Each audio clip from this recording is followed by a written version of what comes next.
Evacuation orders have been issued for a number of Victorian towns after torrential rain lashed parts of Victoria.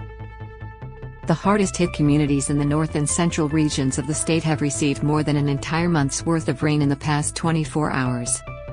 Evacuations have been ordered during Victoria's flood emergency. In the state's south, a major flood warning is in place for the Maribyrnong River.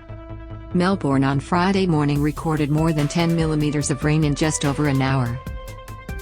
Water levels in the town of Seymour are expected to rise to the highest point in almost 5 decades, while residents in Wedderburn were told to flee in the middle of the night.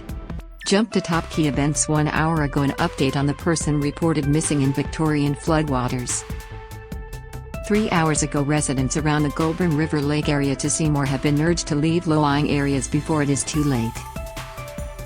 3 hours ago, one-off emergency payments have been made available for flood victims. Here's what you need to know. 5 hours ago, watch the beautiful on-air moment when a Maribyrnong resident was reunited with her dog. 5 hours ago, here is our latest comprehensive wrap of Victoria's flooding crisis. 5 hours ago, swamped streets and sandbags, the grim reality in the flooded town of Rochester. 6 hours ago, there's been a report of a missing person in Newbridge, the Vice's chief officer has told reporters. 7 hours ago, Victorian Premier Daniel Andrews is about to speak about the flood emergency. 8 hours ago, an emergency order has been issued for Maribyrnong for people at a number of properties to evacuate immediately. 8 hours ago, heartbreaking footage has emerged of a young girl being rescued in Maribyrnong by emergency services crews. Plus show more. 1 hour ago, Evacuations. That's it for the live blog on Victoria's flood crisis for today. It's been a devastating day for the state and its residents, with a busy night ahead for emergency services, with a number of major rivers still set to rise. The major stories of the day have been 500 homes have flooded, another 500 have been isolated, and about 9,500 are without power across Victoria. Premier Daniel Andrews announcing a one-off emergency payment for flood victims. A major flood warning was issued for Broken River to Betala. Hopefully there's better news throughout the state tonight. Share to Twitter, share to Facebook, copy the link. 1 hour ago, Evacuations flash flooding warnings have been issued in near Warren. Vices has issued a flash flood watch and act warning for Centre Road, Hallam. If you are located in the area of Centre Road at Rimfire Drive to Billy Buttons Drive, near Warren, there is the potential you will be isolated for a protracted period. Do not enter floodwater. Further updates to be provided, the site said. If you are inside, stay inside and be aware of rising floodwater. Follow your emergency plan. If you have one, contact family members and neighbors to ensure they are aware of the situation, if safe to do so. If you're outside, you should stay away from drains, low-lying areas, culverts and floodwater. You should seek shelter indoors, away from floodwater. If you are driving, do not drive through floodwater. Share to Twitter, share to Facebook, copy the link. 1 hour ago, Evacuations. The PM has spoken to Dan Andrews about using the $580 million Mickleham quarantine facility as emergency accommodation. Prime Minister Anthony Albanese raised the possibility just a week after the $580 million quarantine facility was officially closed, OP reported. The federal member for Maribyrnong, Bill Shorten, said the situation in the area he had called home for 30 years was devastating. The last big floods were in 1974, so for a lot of people this would be a new and devastating experience, Mr. Shorten told reporters. Share to Twitter, share to Facebook, copy the link. 1 hour ago, Evacuations. An update on the person reported missing in Victorian floodwaters. One person was reported missing in central Victoria on Friday, but police later announced a man was rescued after he ignored a roadblock and drove into floodwaters at Newbridge. His vehicle was washed downstream and he managed to climb onto a tree branch, police told OP.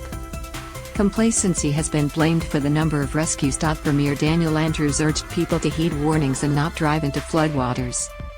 Share to Twitter, share to Facebook, copy the link. 2 hours ago, Evacuations. The situation along the Goulburn River is intensifying with immediate evacuation orders for Murchison.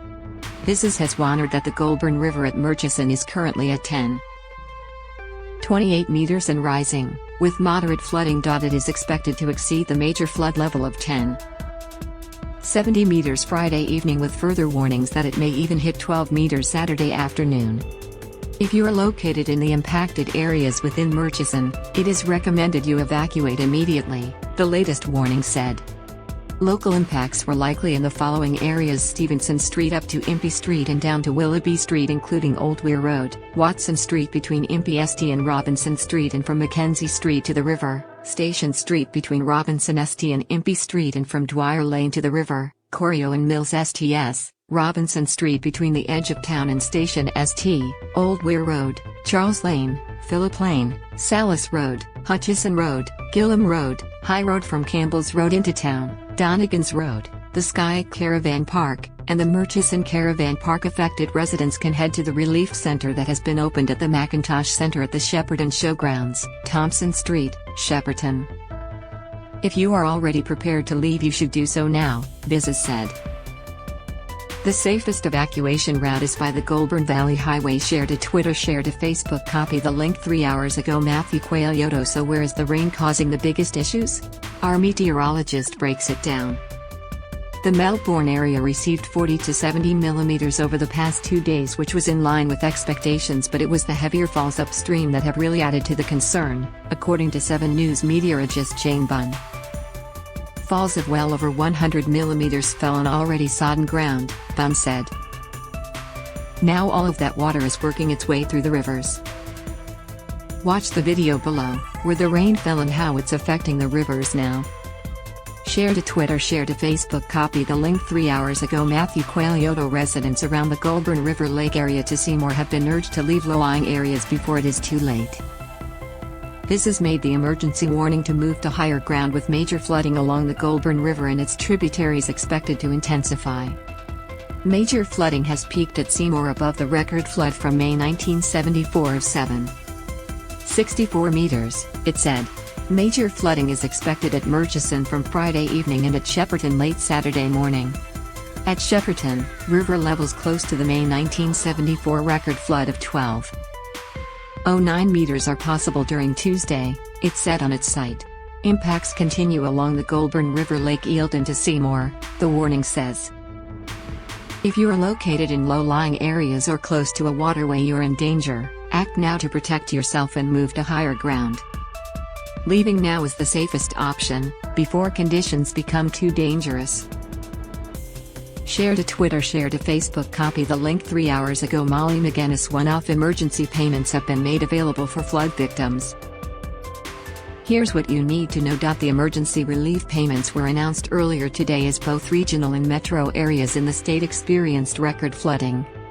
Premier Daniel Andrews on Friday morning said payments of $560 per adult and $280 per child, a maximum of just over $2,000 per family, were now available for those who have been displaced because of the floods.